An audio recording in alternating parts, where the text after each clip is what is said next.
Hey everyone, I'm super excited to share this podcast with you guys. So if you're a little unfamiliar with the We're Not Daijoubu podcast, some of the more beginning episodes were more fun with my friends. The last few episodes have been a lot more educational. The last one was with Kasha from Nihongo Jobs, and this one is with Yvonne. She's a professional working between Japan and the US with her own consulting company. And we go over a lot about living and working in Japan versus the US, confidence, and how to ultimately find a job, whether you're looking for a Japanese job or just a job in general, and how to market yourself to actually do that. I know that's something that I've really been struggling with and have really found myself doing that a lot more just within the last year or so. So I really wanted to share some of my perspectives as well as someone who is more experienced than me. And I'm hoping that these things will help all of you who are watching if you are in your current job search, if you're thinking about moving, relocating to Japan and working there, or even if you're starting your own business, going to freelance and really need to advocate for yourself. I think this is a super educational podcast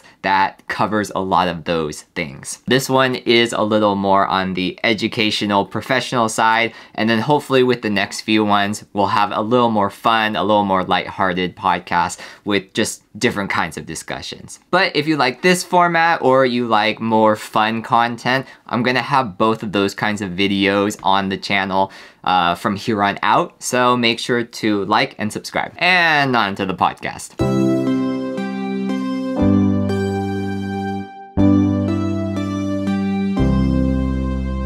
Hello everyone, and welcome to the We're Not Daijoubu podcast. I am super excited to have a very special guest today. I met her while I was trying to network, trying to get everything going as I want to try and move my professional career to Japan one day as well. And she has been a big help in kind of learning a little more about networking and the steps that I need to take. Without further ado, I would like to present Yvonne. Hello. Hi, Martin. How are you today? I am doing well. How about yourself? I'm doing pretty well, thank you. And thanks for having me as a guest on your podcast. I really appreciate it. Of course. Well, I think a lot of people, even besides myself, they would be very interested in learning a little more about you and learning a little more about your networking experience as well as working between America and Japan as well. There are so many people who kind of want to take that next step, either move to Japan for work or even just have a lengthier stay in Japan, and kind of how you can make that possible.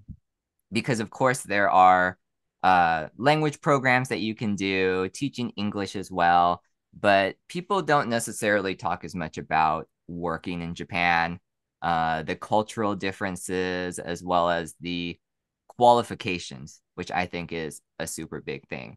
Because depending on your industry too, it can be Mm, super difficult. very But true. before we go into all that, I think it would be great if you did a little jiko shokai, just a self-introduction, kind of what you do, your past in Japan, and how that kind of relates to what you do today. Awesome. I'd be happy to. So, again, I'm Yvonne Burton, and I had the privilege and good fortune to live in Japan for a number of years. I started out as an exchange student when I was in college and ended up extending my stay, working, teaching English. This was a while back. And I was in Osaka. I was based in the Kansai area in Osaka. And just through, working, teaching English, teaching business English, coaching, consulting in Japanese companies, I got a really great sense of the culture, the business culture, and just since that point, when I moved back home to the States, I've always, in some capacity, worked with Japan or Japanese professionals. I was in the New York area when I moved home from Japan, and I also moved into technology because that was around the boom time. And if my day job didn't have me involved with Japan, in the evening, I still continued my business English teaching and my consulting for Japanese companies in the New York tri-state area. And of course, individual Japanese professionals who wanted to brush up on their business skills, business English skills, all kinds of communication skills and such. Yeah, I really love what you're doing too with the technology and tech fluency. And if we could go a little bit into that, especially like bridging the gap of technological fluency between the like American companies compared to Japanese companies, I think there's a really big need there. Yes. But when people usually think about technology in Japan too, I think they have an idea already in their mind because media presents Japan as having robots to take your order and robots to do all this kind of Yes. stuff. Yes. And Yes.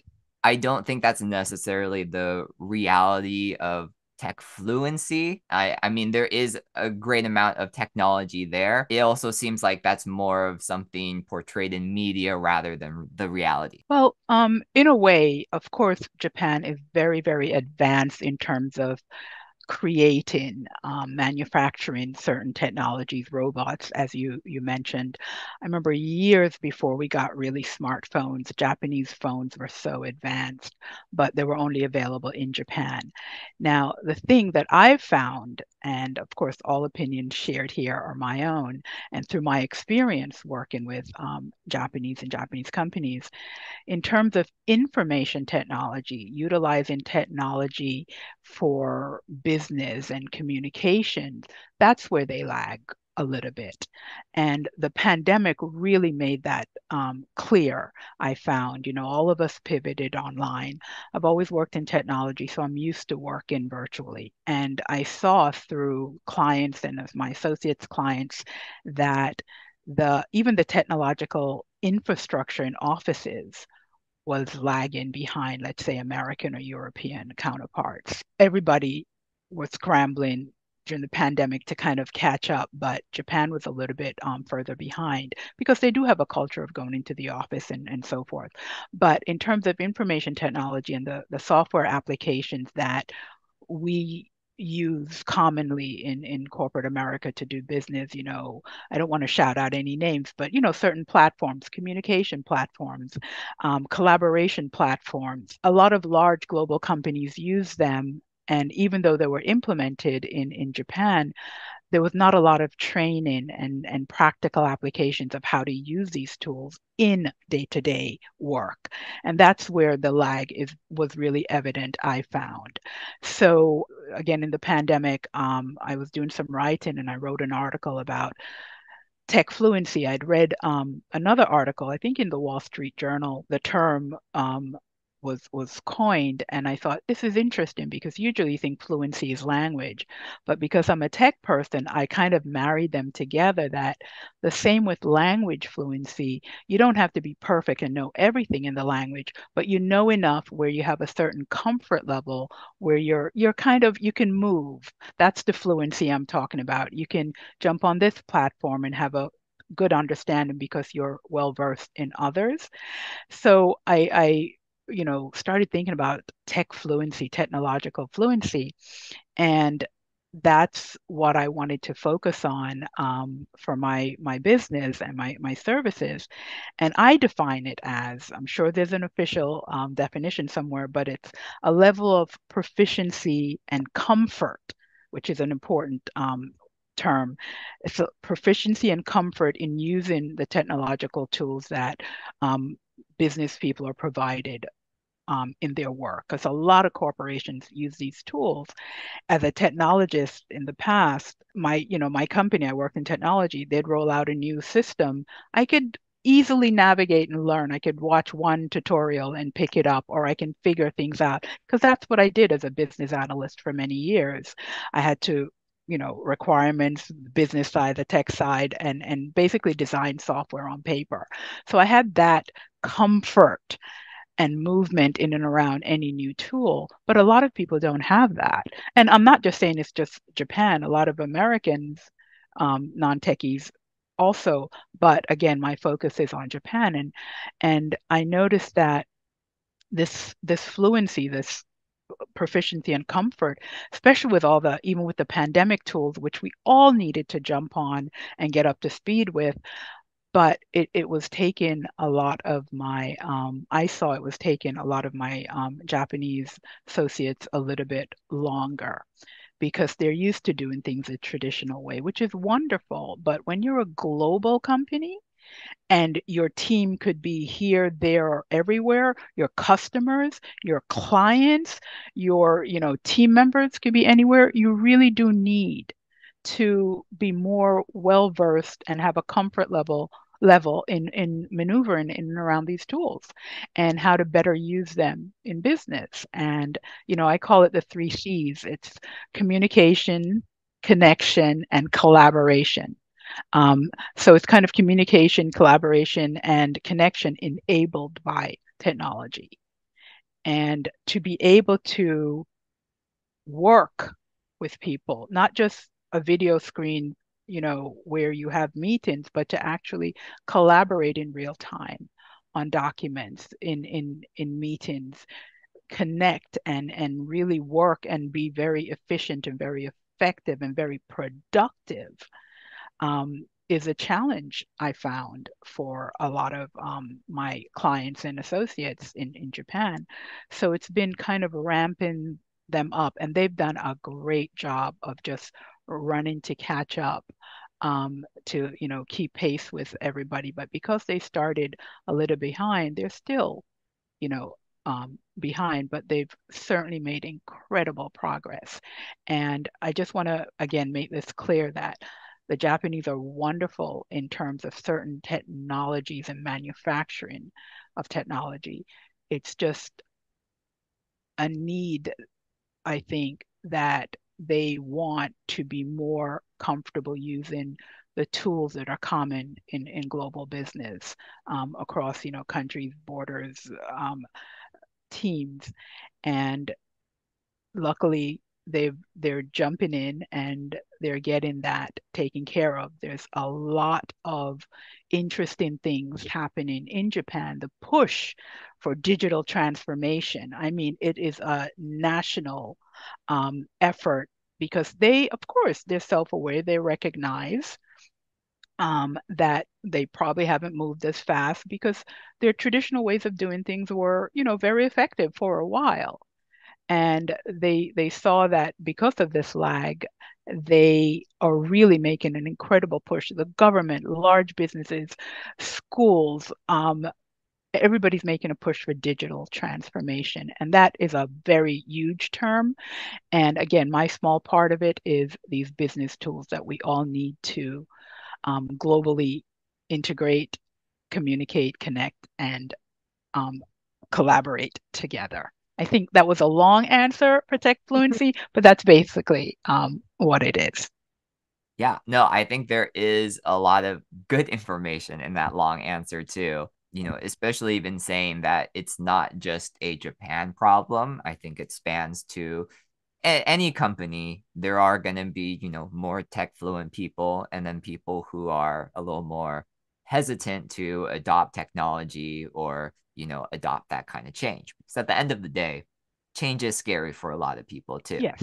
Oh, yes. I would like to ask though, in your experiences of promoting tech fluency and kind of seeing where the issue arises in, whatever business you're working with, do you find that younger people are adopting the tech fluency a little easier and trying to push it out? Or does it stem from Japanese education where oh, the businesses have this way of doing things, and that's how they also educate people in getting ready to graduate and go into a Japanese company? Yes. And definitely younger generations are always quicker to adapt to technology, new technologies, and especially some of them, that's all they've grown up with.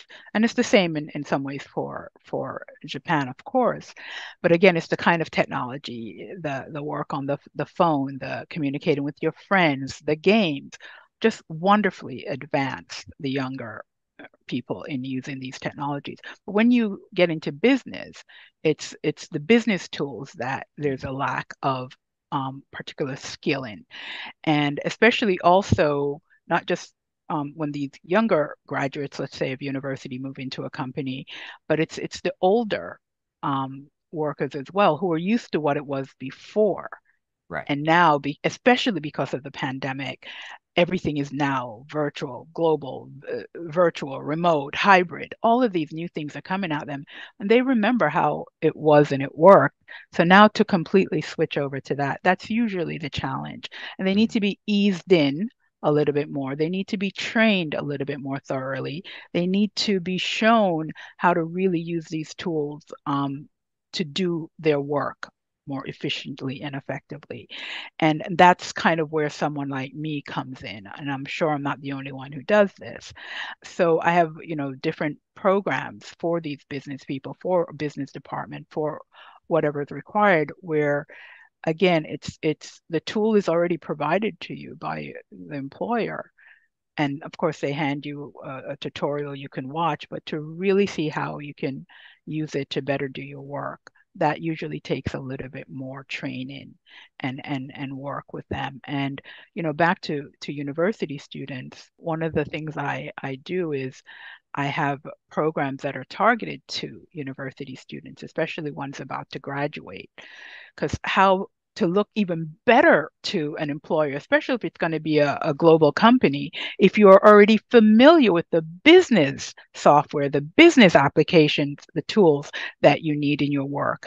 That means that you can hit the ground running from basically your first day because you have this understanding of what these software and applications are and what they can do. So I think I've worked with a couple of universities who, because of digital transformation and this push for more innovation thinking, design thinking, startup culture, mindset, like Silicon Valley mindset, that I've been training their graduates in these tools like again, I don't want to mention any specific names, but a very popular communication platform or a project management software, again, to give these graduating individuals a sense of the tools that they need to function globally.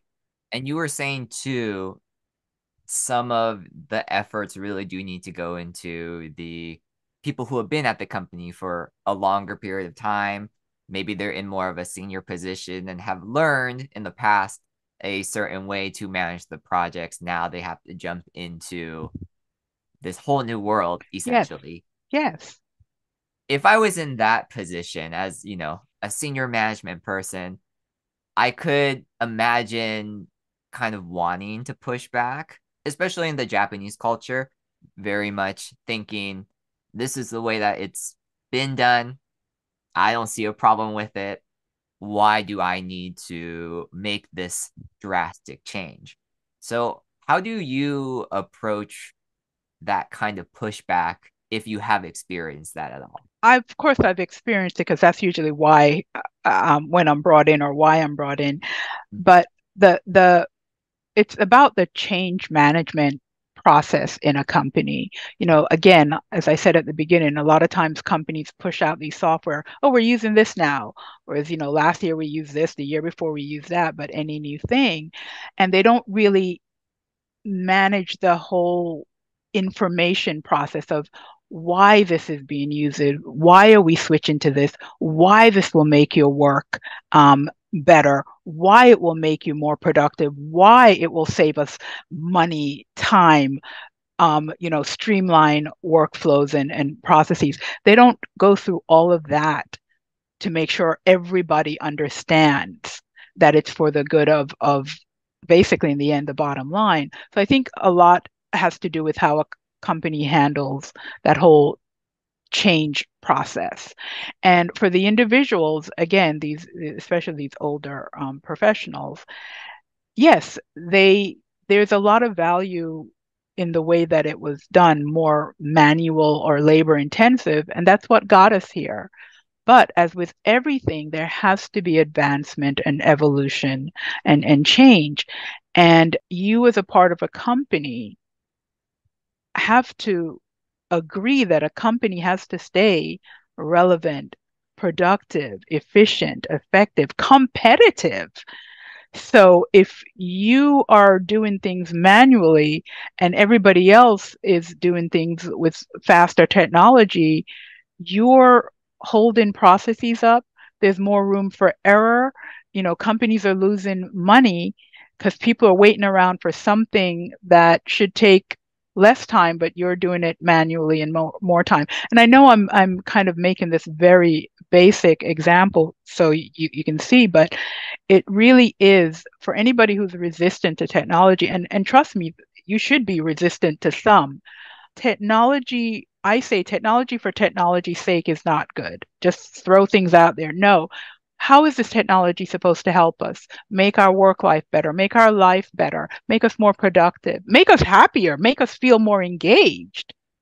And engagement is an interesting thing because people don't, oh, who cares if your workers are engaged? They just do their job. But if somebody's comfortable and has a certain ease and fluency with a software, a tool, they'll use it more, and that will build their confidence, and that will make them just more interested in the work they do, and that helps everybody. So it's kind of connect the dots in a way. I have a chart that goes with like improved tech fluency, and it goes all the way through 8 different or 9 different points to growing your business and remaining competitive, right? And sometimes it's just a matter of showing that. That's a lot of great insights. And pivoting a little bit, going because we've been talking a lot about working with Japanese professionals, I thought we could talk a little more about our previous lives in Japan as well. Of course. One thing that I never got to actually experience was working in Japan. My stay in Japan, my life in Japan got cut a little short because of the pandemic. So I was going to language school and didn't really, well, I guess I didn't have the opportunity to really take the next step into looking for a job and stuff. That was timing wise, it was not the best for me. But I know that you had the opportunity to not only study in Japan, but that also turned into working in Japan as well. And so I'm always fascinated about those stories and kind of how your growth in Japan led you to what you do now. Sure. Well, as I said, I started out as an exchange student because I have a BA in international business and economics. And this is way back when my school, we had to, for that degree, we had to study overseas. Mm. And at the time, Japan and Germany were the strongest economies after the US. Okay. So I chose Japan, and I started out at university and wonderful experience in Osaka at Kansai Gaidai University. I will mention their name because they're wonderful. That year, living with a family who were awesome and so warm and inviting and embraced me, and just all that I learned and experienced. When I left, I had another semester to finish when I came home, and I realized a year wasn't enough. So I knew enough people and friends, and I knew I could teach English. So I went back on my own for what turned out to be another 8 years. And of course, to survive back then, and again, this was several years ago, 20 years ago, the easiest visa to get was English teaching. So got that. And again, because I'm a business major, I always wanted to do business related work. So again, my day job teaching English conversation in a school.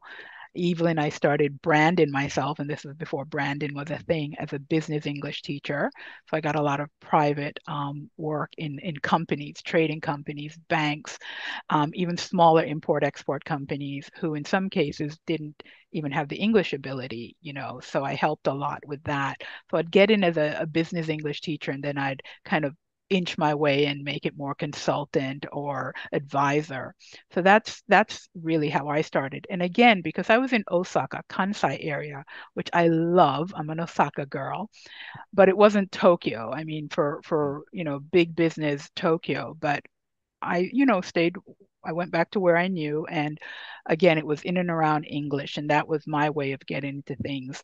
I used to read the Japan Times back in the day because they'd have English jobs, Oh yeah. business jobs in English. It was an Uh-huh, uh-huh. English newspaper in Japan, and just was always trying to get in companies. And a lot of times it would be, yeah, you'd have to move to Tokyo, or if there was any in the Kansai area, it again it would be English teaching. You get in for that, and then kind of maneuver from there. So now, of course, it's completely different. The world is both bigger and smaller. Right. Japan is really very has advanced incredibly. Even Osaka is much more international now than it was back in my day. And other cities, Osaka has a lot of things going for it. It's doing a lot of innovation hubs, and Osaka Expo is coming up in 2025. They're really calling to become more of a international business center, because Osaka is all about business from way back. So I'm so happy and thankful that they're really now just trying to give Tokyo some kind of run for its money. Right. And I know that's an expression that some people won't understand, but they're really up in their game in terms of trying to attract tech companies, startups, making provisions in terms of better visa. And actually, all of Japan is doing this because of digital transformation and this government push for it. So, um, job hunting nowadays in Japan, I think, is certainly more easy than in my time. With the internet, you can actually get hired from there and brought there. You can go there. You have a 3-month tourist visa. You can look for work. There, I'm sure companies still sponsor, and especially with technology, there's a tremendous amount of opportunity. And I know we want to talk about networking, so let me know if I've answered this question, and if you want to move on to kind of how to better network. Oh yeah, sure. Before we get into the networking though, because I'm a Tokyo boy. I lived in Tokyo the whole time I was there. Of Tokyo's course, I awesome. visited Osaka too, so I do love Osaka as well. But as someone who isn't a Osaka native either, and with my Instagram reels and my TikTok, trying to give recommendations for travelers who are going to Japan too, it's always easier for me to be like, oh, Tokyo, you do this and this Course, and of this. course, of And then course. they say, okay, but what about Osaka? And I'm like, Yeah, oh, well, I probably spent as long as you're gonna spend there throughout my whole time living in Japan too. yeah, yeah. So I know things have changed from when you lived there in the past, but are there certain spots or things that you always need to go back to in Osaka that you would recommend to someone visiting? Of course. And just let me say before I start that I love Tokyo. Again, a lot of business is there. I go back and forth, but again, my heart's in Osaka. And when I go, I always go there. That's my base, because actually I have a sister who still lives in Japan. She came Oh, my last year and she's still there. And of course, friends and from university and since and some clients. And so that's always my base, and I love it. And Osaka is known for just charm and personality of people, great characters, fun loving, drink loving, and great, great, great food. mm-hmm. And I'm a big food person. All of Japan, just wonderful food, but Osaka, little alleys here and there, just really good, ramen and okonomiyaki, which is like my favorite. When I lived there, and still now, there are some great areas. One of them is American Mora, Amemura, around Okay. Shinsaibashi, which is on the Midosuji subway line. And they have just really funky little stores, and just really cool restaurants, little. restaurants, interest in restaurants, all different kinds of foods.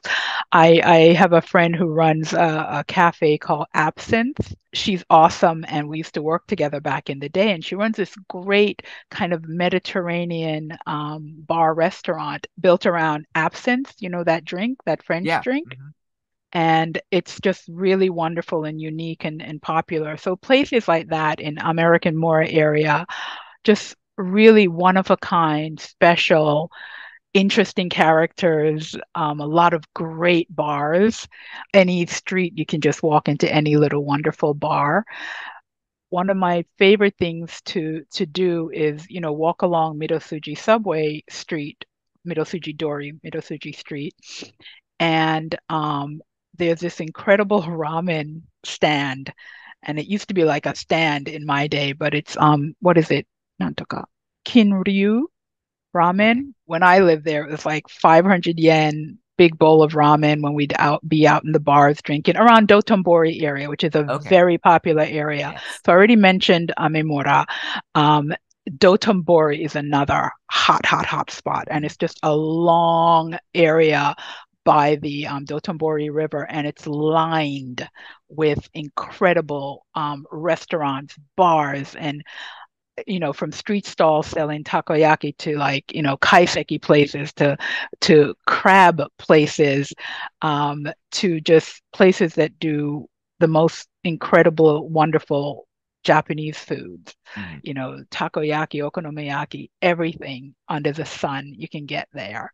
So in Osaka, Dotonbori area, Shinsaibashi area, American Mora, Tsuruhashi is another area, and these are all basically train stops, and they have like wonderful Korean food and also okonomiyaki food. That's what it was more known for when I lived there, but now it's more like really great Korean food.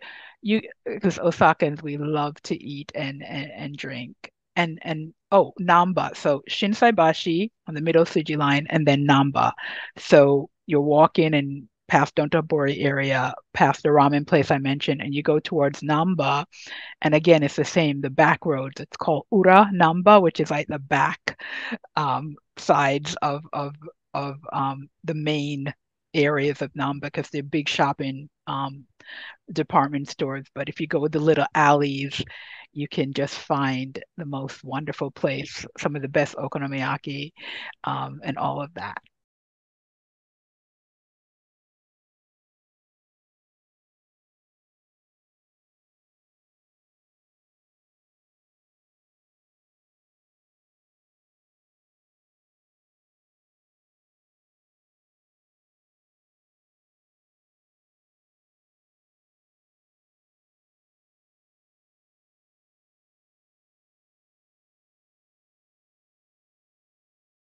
But reading some like travel guides and stuff here and there, some people were saying, oh, don't stay too long in Osaka. There's like nothing to do. And I even when I visited before, like I never felt that there was nothing to do. I guess it to a tourist, it might feel a little underwhelming when get back straight from Kyoto or like I think there is a little bit more of a fast hustle and bustle feel in Tokyo as well. Hmm. Hmm. And it can all be a little overwhelming, to be Yeah. honest. Yeah. But Osaka seems to be like more of the peaceful place. It's a little more friendly in my experiences as well compared to Tokyo. Not saying that Tokyo Hmm. people are not friendly, but I think it really is. There is so much going on that Yes. sometimes you just need to keep walking straight and get to Yes. your Yes. destination without, Yes. getting Yes. lost or getting overwhelmed. But you talking about, the food culture and especially the drinking culture, I think that's very specific to Osaka as Yes. well. And so Yes. people who are saying like, oh, I Osaka's a little boring for me and stuff, that's something that I feel like should definitely be highlighted. That drinking culture and the camaraderie with Yes. Osaka locals as well. Yes. Yes. Kind of getting a little more out of your comfort zone because I do know that Exactly. people can feel a little scared, uncomfortable, especially if they don't speak the Japanese language. Like, oh, how am I going to go to a bar per se and like Yeah. talk to someone who's next to me. Yeah, and it again, it all depends on what you're looking for. Tokyo, large, wonderful cosmopolitan city. I love it. Kyoto for its just historical and just incredible cultural aspects. There's Nara. So Osaka again, you can go to the castle, certain shopping streets, really good products in Osaka, like an area of Osaka, Sakai is known for knives, like really great Japanese knives. So you dig a little deeper than the surface of the guidebook, and you'll find some really interesting things. But again, if you like exploring and just wandering the streets and are looking for color and interest in and liveliness, and yeah, a little bit more friendly and easy to approach, yeah, that's Osaka. But all of Japan is this incredible place where every prefecture and most they're so different and they offer distinct and interesting things. So try out as many of them as you can. Yes, I think you need to be the spokesperson for Osaka tourism. 100. All right, Now talk to I'm ready somebody to just, about that. get to the bars, enjoy the Yeah, drinking culture, get some yeah, okonomiyaki. I'm ready yeah, for it. yeah. And it's of course all Japanese they love good food, but in Osaka it's just like they relish Mm-hmm. the experience of the food and the laughter and the joy around the table with each other and the drinking and the it's just yeah, it's a little bit more accessible. I wanted to go back a little bit. You were talking about reading the Japan Times, trying to find the English jobs and seeing your options, especially in that tech space. For people who are in a similar position that you were in trying to find a job in Japan. Maybe they're not as well versed in the tech industry and maybe want to branch off into something else. Do you have kind of an inkling of what kind of jobs outside of tech are needed in Japan and kind of like what people can look for? For example, when I was talking to Kasha in the last podcast, something that came up was the rising number of elderly people and kind of the need for more caretakers, translators for elderly people. And I know there's a company that Kasha works with. They have an app so that elderly Japanese people can learn and practice English with Mhm. foreigners too. It's Sail, Sail, because Yes. I'm on it. Yes, Oh, you for the are. Japanese Perfect. aspect. Okay. Yes.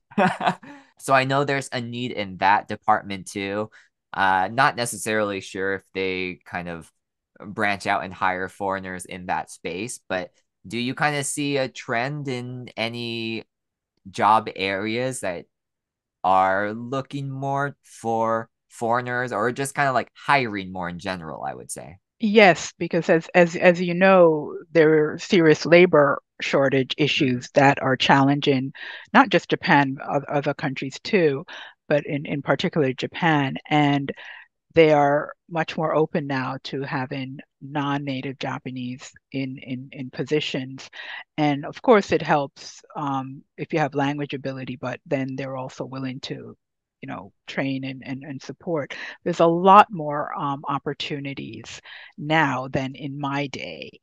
And, also another thing that's really popular, it's more what I guess people are calling softer skills, like leadership development, critical thinking. There's the Japanese love to learn. And right now, again, because of the global stage and everything being so much more integrated, there's a need for like different kinds of leadership training, innovative thinking, mindset kind of training, that Silicon Valley startup mentality. And I know that's tech, and that's again part of the big DX movement. But yeah, there's you know care, as you said, for the elderly, translation services. Here is something. Again, I lived in Japan quite a while ago. I get that. But in my day, all the convenience stores, of course, are excellent and only Japanese. But when I was there earlier this year for a couple of months, I was seeing a lot of non-native Japanese working in a lot of convenience stores, which I think is incredible. Of course, they've lived there and either their Japanese is quite good or they manage quite well. So I really think that Japan has really opened up more into um, hiring foreigners, not just the corporate level or English speaking, whatever they need for global business, but the day-to-day smaller businesses that run any country really, right? The Right. little convenience stores, the little mom and pop stores are also even down to that level, opening up more to hiring Japanese, non-native Japanese. I think that perfectly leads us into the big topic of this podcast, which is networking. And before we get into it, I think a lot of people are interested in, not just the concept of networking, but kind of how to do it right, what it really entails, because there are so many people right now with this fluctuating job market who are unemployed, have been for the past couple months, and are heading to LinkedIn, doing as many applications as possible. And it seems like the job market has turned into less of a networking environment and much more of a let's get in as many job applications as I can. It's very much not face to face. You don't really know who's on the other end, if it's even being read, and it's Yeah, so impersonal too. yeah, And with yes, every it is. job application that I see having over 1,000 applicants, you know, I don't blame any, Mm, hiring manager or anyone yeah, to not read an application just because there are so many and we're yeah, inundated with so many people looking for jobs right now. yeah, true. Something that people aren't really talking about, though, is how networking can play more of a vital role in your job search, Mm, not just if you're looking for a job in Japan, but just in general, a company down the street, right? yes, Because when there's so many people filling out these applications and trying to get in, it is a bigger resource and mm, looks better for you if you kind of know someone or if you're yes, able to even just talk to them, yes, message them, plan a Zoom meeting or something like that. yes, But there is also certain ways in order to do this, I think, that people don't necessarily know. So personally with networking too, that's something that has been the goal for me mm, this year, not just finding work and finding jobs in general, but I think I've always had a certain idea about networking, and hmm, that stemmed from college too. So I yes, was also a business major. yeah, Unfortunately, unlike you, I wasn't able to get into an international business program because the year that I got accepted to my college of business, they took out international business. That was a hard pill to swallow at first because I was like, well, there goes my dreams of doing mm. anything international in my entire life. I guess I Oh. have to become an accountant. And they don't tell you at the beginning of college too that you can kind Mm, of get a degree in anything and still be able to pivot later in your yes, life, right? yes, That's yes, not, yes. or when I was going to college, that was not common knowledge. It was Mm, like, well, whatever you studied, yeah, that's your goal forever. But going into recruiting dinners or networking events where it almost seemed like a talent show, especially when you don't have any accolades because you're a student too. yes, yes. And especially when you're younger and you're competing against your fellow classmates who might be older and have had internships and things like that. It didn't help my confidence, that's for sure. Mm, mm, mm. And it took a very long time to kind of build up my own accolades, but more importantly, feel comfortable with myself to Yeah, even approach networking and not make it feel like I have to show off and it's a talent show. Like I can talk passionately yes, about the things that I'm passionate about yes, and still make a connection that doesn't seem transactional. yes, yes. And you know, networking now, I think is changing from the way it always has been because it was very transactional. It Hmm. was almost like speed dating. You go to an event and it's just handing out cards. But again, because I work a lot with Japan and live there, I understand a lot about building, establishing trust and building relationships, connections, introductions. So what you put into networking, you'll get out. So if it's just, here's a form cover letter, if you're sending it to, one of those thousands of applicants who send it in, that is not even going to be looked at in most cases. It is better to have a introduction, a connection, and also to do your research and find out a little bit more about the company, the person that you're either being introduced to or networking with, or company you're trying to get a job in. Now, let's talk about like networking events. Of old, like I said, it was everybody had their business cards and it's just going around the room 2 minutes, even not even 2 minutes, just handing out cards. That was the goal. There was no personality to it, no connection, Right. no real communication. So again, I've learned with the Japanese, and it's all part of their service and community and group kind of culture and mentality. When you go to an event and you're trying to meet Japanese people, try to let it be about them, not just you. Of course, the exchange of meishi, but find out more about them and what they might want. And I learned this very important lesson. I recently updated my website because before it was all about I do this, this, right? But I'm not trying to sell to me. I'm trying to speak to a potential client, a Japanese professional. So I had to do a lot of rewording to make it be about them. And networking is the same. Again, with the pandemic, I did a lot of networking virtually and everywhere and anywhere. I was going to a lot of networking meetings in Osaka and Tokyo based, um, even as far as South Africa, because now we could. And it's about connecting with people, learning a little bit more about what they need before you jump in with like I'm looking for. So it's more of a relationship. So especially in Japan, it's about more focused and in-depth connection with a person before you start with I'm looking for a job, can you help me? You know what I'm saying? So it's kind of more work that you put into it. And I used to also think it was very transactional because when anybody introduced me to someone, I was like, oh, I've got to find somebody in my network to introduce them to. And somebody corrected me. It's like it's not that. We have a relationship. I know this person. If you don't have anybody in your direct network that you can connect me with, just keep me in mind. Or maybe somebody you know knows somebody. That's how you think of it. It's kind of a expanding environment instead of like hire me now. It's about, what's going on with you? What are the challenges you're facing? What do you need? What kind of support?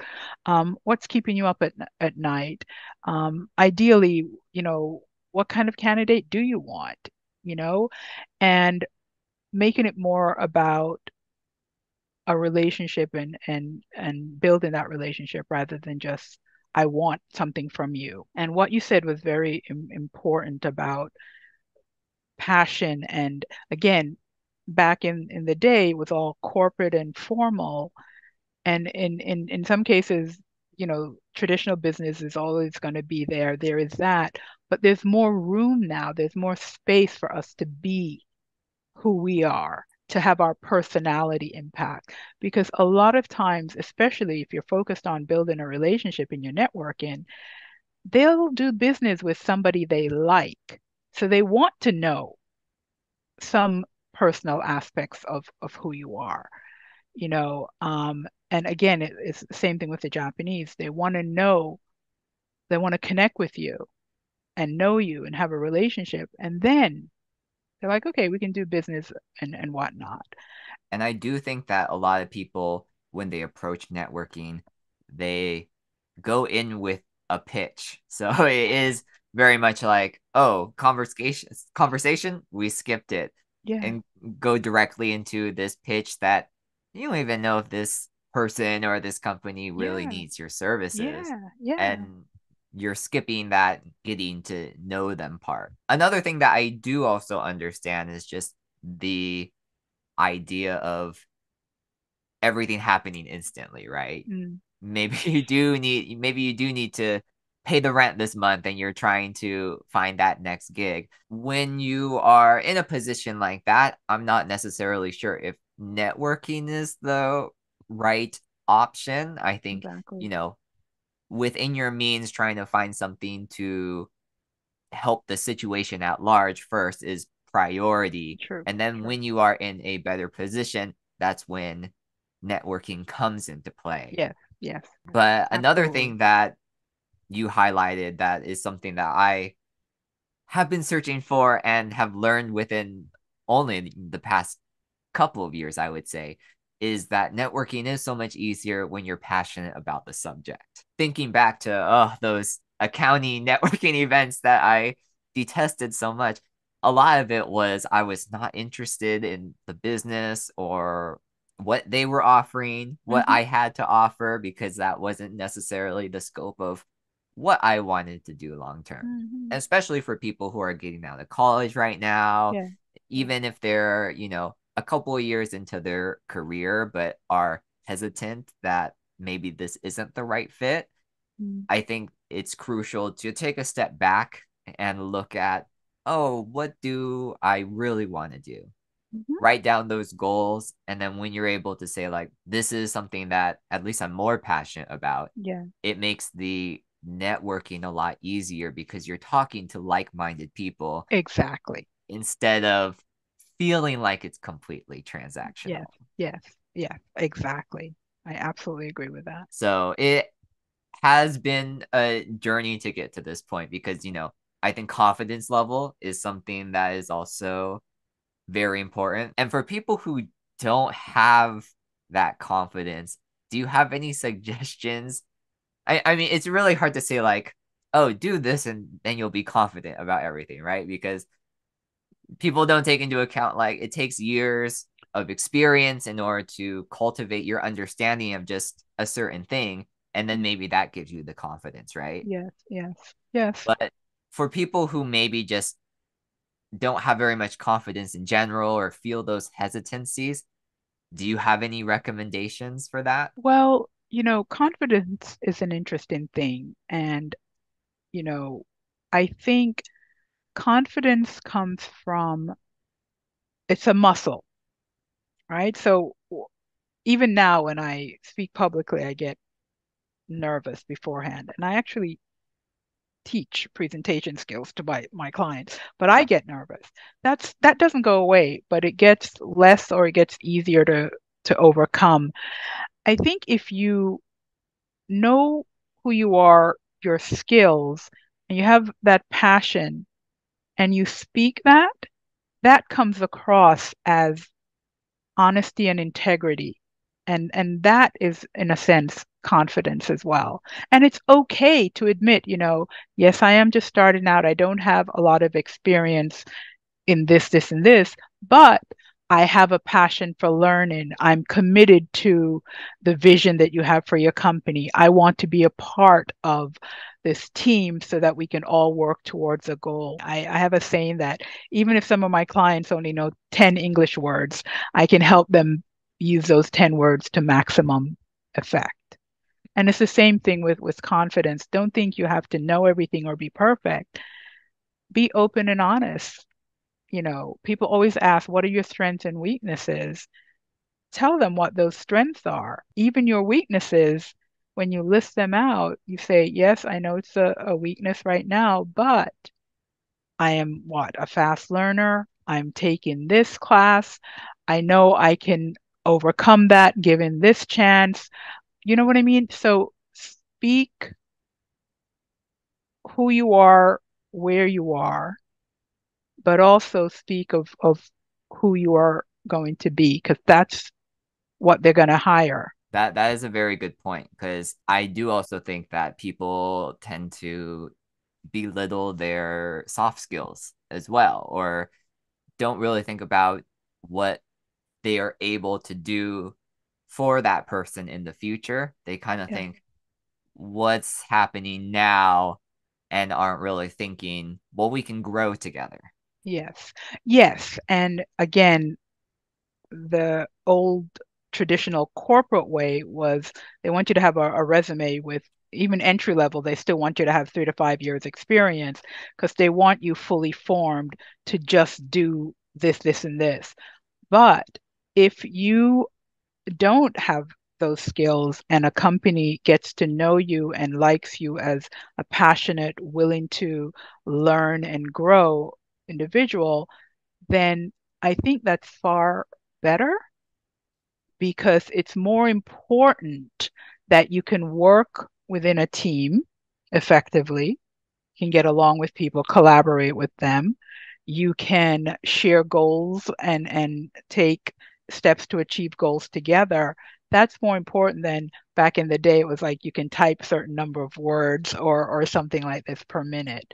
That is easily learned through repetition, things like that. But getting people who are smart and who can work together, get along, complement each other, skill, mesh on a team, be a really truly functional team, that's more important to the work in the long run. And of course, skills are very important. I'm not saying they're not, but especially now, I think companies, at least the innovative ones and the ones who are evolving in their thinking, are more willing. They're also looking at, as you said, these soft skills, which are so important. Leadership, there's a concept of leading from any chair. You don't have to be a CEO to be a leader. So if you're on a team and you're just waiting for people to carry you, no, they don't want that, even if you have the skills to do the task. But if you are somebody who's proactive and takes initiative and, is willing to learn and grow, I think that is a great, great compliment, even if you don't have the level of skill that they want. And to be honest, sometimes companies don't know what they want. Job descriptions are such that you hardly ever really do everything that a job description says. It's more the human aspect of things that turns out to be even more important. And I thankfully, a lot of companies are starting to realize that. Yeah, I totally agree because I feel like personally I do so much better once I get that face to face or on call interview rather than going through the process of, am I okay Exactly. for this job? But it has all this stuff in the job description. Exactly. Am I a right fit? Do I even send in an application? Yeah, that's very important to take into consideration as well. When we first were talking to, one thing that you recommended was if you want to network and have a little bit more of a circle in Japan, it's important to go to Japan and do that networking there compared to teleconferencing all the time, kind of like it might be a little Well, easier to build your circle when you're present. yes. And again, for me, the pandemic, everything was virtual. So as soon as we could travel earlier this year, I went to Japan, because I hadn't been since before the pandemic, to meet some clients that I'd never met Mhm. in person. So at least establish that in person. Virtual, hybrid, remote will never replace in person. It should be used together with. So instead of having to fly to Japan every month, I can do the bulk of the work virtually, but you know, couple times a year I can go in and work on that in person part of the relationship as well. So networking until you can fly to Japan, because sometimes it's not feasible. Um, there are large organizations like that have networking chapters all over the world, and that's how I started. I hooked up with. I do a lot of work in the Silicon Valley area. People there, and I went to one of their meetings, and they introduced me to a Japanese member of the same network and global organization. And now I go to 3 different meetings virtually in Japan. So you can get there eventually, but there are ways right now, today, that you can start connecting with networking organizations. Network as best you can in the situation you are in. And yes, when you can go to Japan, of course, you can do that more in person or wherever in person. Yes. But for people who are able to go to Japan in order to network, and I think too it is a little easier if you're very committed to finding a job in Japan. Yes. The Yes. recruiters there and stuff, they would appreciate a lot more Yes. knowing that you're already stationed in Japan. Yes. That's a huge thing for Yes. sure. Yes. Yes. So for those people that are very serious and are willing or maybe already are stationed in Japan, kind of looking for those opportunities, do you have a recommendation on where the best place to be is at? Because I've heard a lot of different things. You were talking about Osaka really becoming a tech startup hub. I've heard the same thing of Fukuoka Yes. becoming very much of a startup culture. I even heard some, I can't remember exactly where, but they were trying to make a startup city that was going to be more English business Hmm. compared to Yes. Japanese business Yes. too. Yes. Yes. So it just seems like all these places are Yes. popping up, Yes. especially hearing about it this year. And Yes. so it gives us a lot more options as to where we should be stationed or where we want to be stationed. Oh, yes. Definitely. When I was there earlier this year, I was in Tokyo and there was a huge tech conference. I think the minister of startups is what he called himself spoke. And again, the digital transformation push. There's a lot of startup innovation um, mindset culture that Japan really wants to build. So they're making it more accessible. And yes, he did mention such a place that they're building, and they're in many different cities, Fukuoka, Osaka, all over, where they're just making it more convenient, not just for Japanese startups to get the space that they need to work on their startups, but also non-Japanese startups. They're making it more accessible that they can come in and build their startups from within Japan.